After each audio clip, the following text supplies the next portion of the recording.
Hey everybody, welcome to Good Day Farm and happy Mother's Day to all the wonderful mothers out there. Hope you guys had a great day and just welcome to my weekly video, Sunday chat update video, appreciation video, thank you video. Um, First and foremost, thank you to everyone. Uh, Thank you for everybody that's here at the channel, been at the channel, part of the community, friends, family. I really appreciate everybody taking the time to watch the videos, taking the time to participate and be a part of the community. That's outstanding.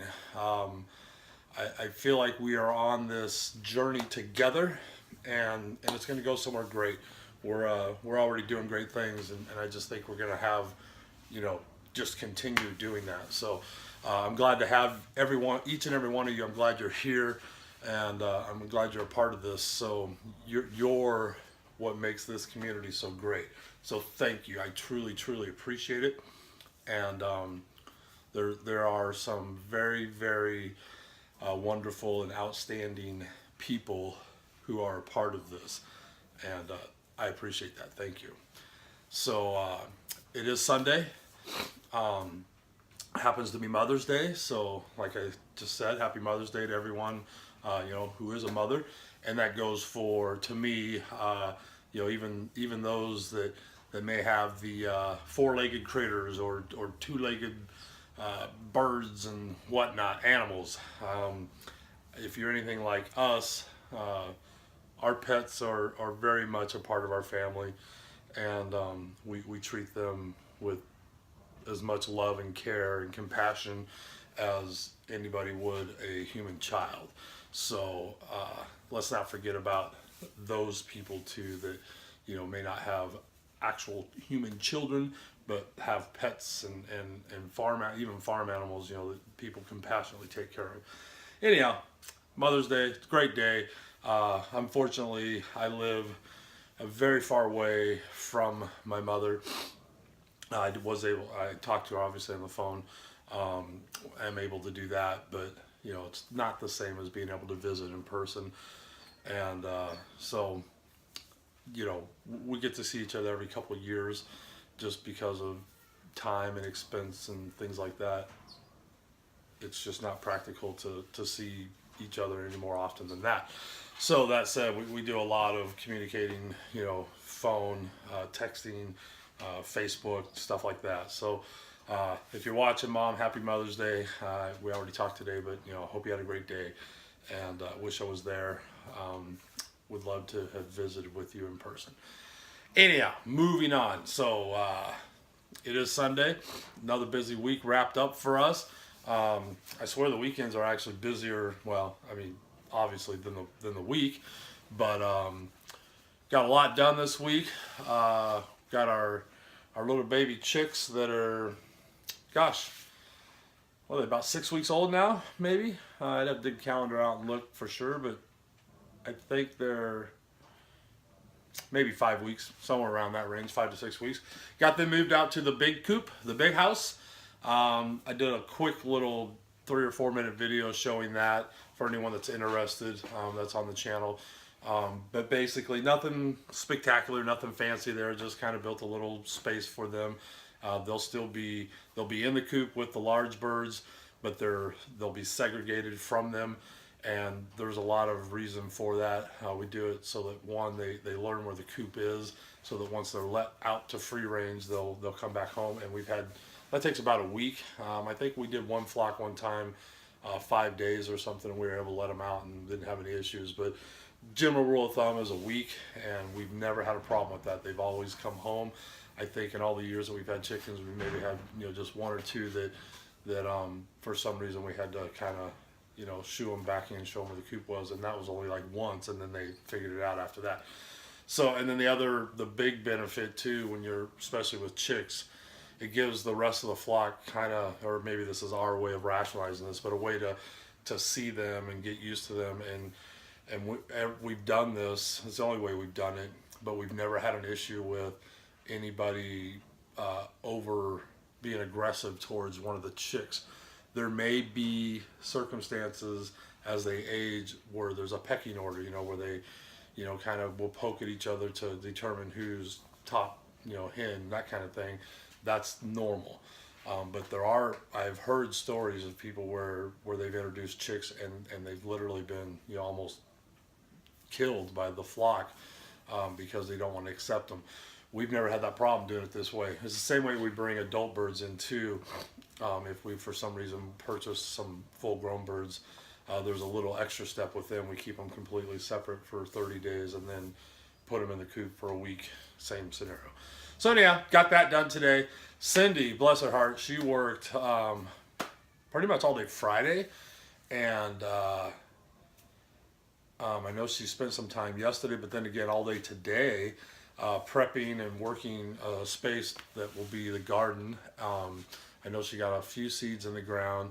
There's some old raised old raised beds that the previous owner had did some gardening in, so she completely stripped those out, and then just did a little area right outside those that was just grass. She removed the sod and broke the soil up there, all by hand, no rototiller. Bless her heart, she was out worked a lot on that. She pretty much is the one that does the gardening. I try to help, but honestly, I just never seem to have the time to do much, and because I'm always busy with the other stuff. So Cindy's pretty much our gardener. So anyhow, and then she got some starts. She got some planters going on the deck. Got some good stuff going on there. So we'll see. We may have a little more successful this year with our garden than we have in the past. Like I've said before in other videos, we're still learning. It's still a process, and we are by no means master gardeners. So this will be a long process for us, I feel like, just to get it. And a lot of it's because of the time. We're so busy with other things. The garden it gets away from you really easy if you're not on top of it every day. So, but anyhow, got that started. Hopefully, we're trying some stuff with using straw and bedding type material to help keep the weeds under control from coming back where she's, hand tilled, and we'll see how that goes. So that's pretty exciting. That's just a sign of the time of year, it's spring and we're getting gardening stuff going. I basically worked on firewood. So Saturday we both went. We got the last load of cherry from the Craigslist people. Had a really good conversation with the homeowner there. And if you guys watched the last video last week, I talked about how their neighbor had a bunch of same scenario wood. They put a Craigslist ad up, and someone came to get it. Unfortunately, I didn't see the ad or didn't know about it, and so they had they must be landscapers or something in the business. They had a Bobcat and a big dump trailer, and so they not only took care of all his wood, but a neighbor on the other side also, I found out, had wood and took his. So I had watched them while I was getting the wood from the people that I was at, and I just, in my mind was just like, man, they're really tearing their yard up, these trips back and forth with this Bobcat, and at pretty high speeds, and granted, even if you went slow, it's going to tear it up. The soil's really soft here, but there didn't seem to be any concern in these guys. It was three guys doing it. They just were as fast as they could get it out of there. It's like they had somewhere to be. And so anyhow, long story short, the homeowner that I was at, we had talked about that, and he had stated how much he appreciated that we don't tear up his yard or his flower beds. These trees are they're not in ideal locations, obviously, right? They grow where they grow, and they get cut down. There could be flower beds around them, and so we're real careful, both Cindy and I, when we go, to not disturb or damage what's there. Some of it's inevitable. You're going to have to step over it or push the cart through to get it, but we do everything by hand and use one of those skinny tired big wheeled type carts that really is not very impactful. I mean, that thing can put a lot. It's 7 cubic feet, and if you heap it, I bet we're getting 8 or 9 in there. Pretty heavy, and it doesn't even really leave any tracks. You'll see a little bit of a path through the kind of wild, they manicure it, but it's just like a wild growth that they let go in the forest. you'll see tracks, but nothing substantial. So anyhow, we talked about that, and thought how sad it was that the neighbor was getting his yard destroyed. So he introduced me. He said he would, and we weren't able to the last time I was there. So we went over there this weekend, had a really good conversation with the gentleman, and as I suspected, he was very, I don't know what the word, shocked, disappointed, was not pleased, if you will, with the amount of damage that these guys had done, not only to his yard, but the neighbor's yard. They knew they were coming with a Bobcat. They expected some damage, but not to the extent that they received. And the neighbor next door was even worse. And so in that week while because I go on the weekends, in that week while I was gone, the neighbor had dirt brought in because the ruts were so bad he couldn't he's an older gentleman, he couldn't level them back out, so he had to bring dirt in and run, and put that over it, and then he's going to reseed and hopefully get a lawn grown. The man that I spoke with, the neighbor in the middle, he's trying to smooth the ruts out by hand, but he even said, he goes, it's just not cooperating, and he's probably going to have to bring in some dirt to do the same thing. So long story short, I think I'm in with him. The homeowners that I go to, basically, I hardly said a word. He said everything, and that was a really neat feeling to hear him. I don't want to say sell me, but basically explain to his neighbor, what a good job that me and Cindy do, or me, when I come by myself, that we show, care and pride and experience, and that he's been very pleased. I've made numerous trips to his house. We're pushing 20 trips now and never damaged anything. They are to the point now where they call me, and this last time they told me that we're not going to be home, but just come on over, let yourself in, do what you got to do. They trust me. They just, it's a good feeling. It's good to know that I, like I've talked about before, even though it's not a job, I treat it like one, and I'm his own words, professional. I'm as professional as I can be. And so this is paying off, and this is going to be very helpful for me for future endeavors, I feel like. So granted, everything right now is just free cleanup for these guys, but I feel like this is going to open the door for me in that community, as word spreads, word of mouth, to potentially do jobs, to do work, which is my long-term, well, I don't want to say long-term, but it is a goal of mine, in my mind, kind of like this chainsaw for hire guy. I'm not a tree service. As much as I want to learn that trade, I'm having a hard time because of, no experience, the age I am, not being able to just quit my current job so that I can start at the bottom with a tree service because of the wage difference. I have no problem starting at the bottom. I actually want to. I want to start as a ground guy and work my way through up into climbing. I know I can get the hang of groundwork pretty quick, but I want to learn the ropes and different knots and the way they rig things, so that I'm experienced. And so I got no problem doing that. The problem is I can't quit my current job to do it. And so I've got ideas on how it can be done. I just got to find a company that will do it. Basically, it'd have to be part-time or weekends, that kind of thing.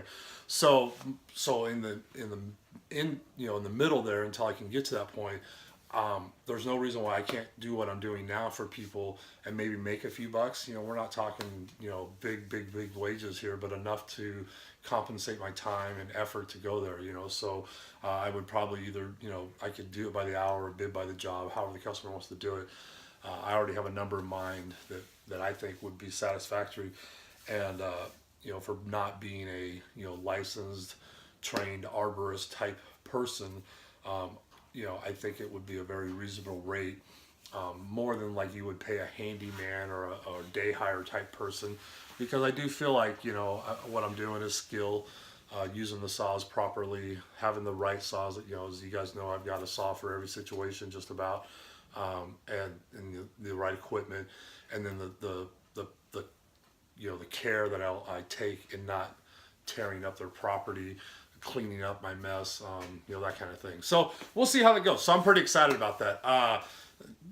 not to get too sidetracked, but the good thing that came out of the weekend was I got to meet this person, and he made it pretty clear that he will definitely use me when his next trees go down, which he thinks he's got about 4 that he's going to have removed soon, as in a few weeks probably, and then he's going to mention me to the neighbor on the other side. They're in a wooded subdivision. I've told you guys this before. So they all have trees constantly coming down or that need to be removed due to there's a lot of ash, and this area has the ash borer that's killing trees. There's some elms in the area still, and they're dying from years ago, the elm disease. So there's just trees that have to be thinned out, and hopefully I can get a piece of that. So I'm real excited about that. So we did that this weekend. I know it just seems like firewood, right? But I tell you what, that's a lot of what I do, and so I really want to work that into. Right now, it's just for self-sufficiency and taking care of us. But if I can figure out a way to make money from it and possibly make a living from it, I'm going to do it. So I enjoy it. It's hard work, but I like it. And I like that, it can be on my schedule to be kind of getting back into, I was self-employed years ago, different trade, but self-employed. And I've always liked that, that freedom and responsibility. And, it motivated me every day to work because, I had to take care of myself. And that was the only way I could was, I got to show up and do the best I can do. And then that word of mouth, they'll tell somebody else. And anyhow, it's just a good feeling. It's way different, way better than saying, oh, I got to go to work to my job because I got to get a paycheck. There's just something else. It's another level. It's like, yeah, you're getting a paycheck, but you're also getting a reputation, and you're earning people's trust and confidence. And like just to have this guy, the way he described my work to his neighbor, I mean, that's a really good feeling. So I want to get back into that, and I don't feel like I'm too old to try and start doing my own work again. It's just finding the right thing and finding the right way to get into it to where I don't, take a step backwards getting there. So did that. Obviously went next door, split wood both Saturday and Sunday. Not a lot. We had crazy hot weather this weekend, in the 80s. To me, seems a little early, but what welcomed for sure. Was really, really nice. No rain. But by the time I got done with the tasks and things that we needed to do here, it was pretty warm by the time I went to go split wood. So each day I only split wood for about an hour. But we are way past halfway done, and I can't see any reason why I won't be done with all this wood that has left to be split by the end of this month, assuming the weather, we don't get a bunch of rain. And so there's probably 6 or 7 of his wagon loads waiting to be delivered. So because he's been bringing about 2 a week, I've been splitting in the weekends more than that. So we're getting a surplus. So that's a good thing. And he'll just, he's going to bring some tomorrow morning, and then I'll spend all week stacking it before work, and then he'll bring more, and we'll just keep doing that. So I hope to get that wrapped up. We got a couple projects, decent sized projects for us that need to be done here at home. So that's a good thing. We can get this done, start on those, and I'm not really looking to go hardcore finding more firewood just yet. I have 2 more places I can get wood locally, very close to home, so it's not pressured. And that's the relief of having these people like the couple I went to this weekend, knowing that they will call me, knowing that they're telling the neighbors and their neighbors will call me. It takes the pressure off of me having to find firewood, because we really can't be buying firewood to heat our home. And then if I can just keep getting good at all this and getting it home and getting it taken care of, maybe I can start selling some of that just to help. That would just be to kind of cover my time and cost. My wood would be free essentially, and I would make, sell some to help cover, my time for getting all the wood. So other than that, we're just staying real busy. It's that time of year, the weather is better. The animals, we're still waiting on Daisy to have her babies. Boy, and if I had to guess, this is our first time having goats, so if I had to guess, I'm thinking this week. Her, especially at night when she lays down, her breathing and kind of moaning she's making is getting much more intense. She's really big, and I don't know if I told you guys last week in the video, but we have a baby monitor that we use out in the coop every now and then when we have issues with we've had issues in the past with predators. And it's more of a way just to alert us, and then we could jump up and go do something, because the chickens will go nuts noise-wise. we wouldn't normally hear it in the house. So the baby monitor will signal us. But there's a catch on that. Come 4 o'clock in the morning, the roosters start crowing, even though it's not daylight, and then you got to turn it off. So we went a while, we didn't use it at all. Well, now we've got it set up in the goat stall, and that way we figure if she, is having complications in the middle of the night, if she starts to birth, she could quite possibly birth out, and we'd never know it. But if she's having complications and really starts getting noisy, we'll hear that. So we can hear her breathing. It's this little rhythmic. It's kind of interesting. So waiting on that, and other than that, just still working, and we're busy at work. Still got lots of overtime available. It's not being as forced as it has been in the past. I'll work a couple days of overtime this coming week, so kind of try to take a little bit here and there. Did find out some stuff on. I had put in bid on a promotion. Well, not a promotion, a department change. And I'll find some more out about that this week. They're really slow. It's been several months since the posting went up, and we're just now finding out, there's a test and stuff involved. So we'll find that out. So hopefully we'll get some good stuff from that. Anyhow, I went a little longer than I thought I would on this video. Surprising. I like to ramble, I guess, right? So good things here. And so just to sum up everything, just again, thank you, everyone. Thank you for being a part of our community. Thanks for your input, your comments, your all your interaction. I really appreciate it, and it means a lot to me.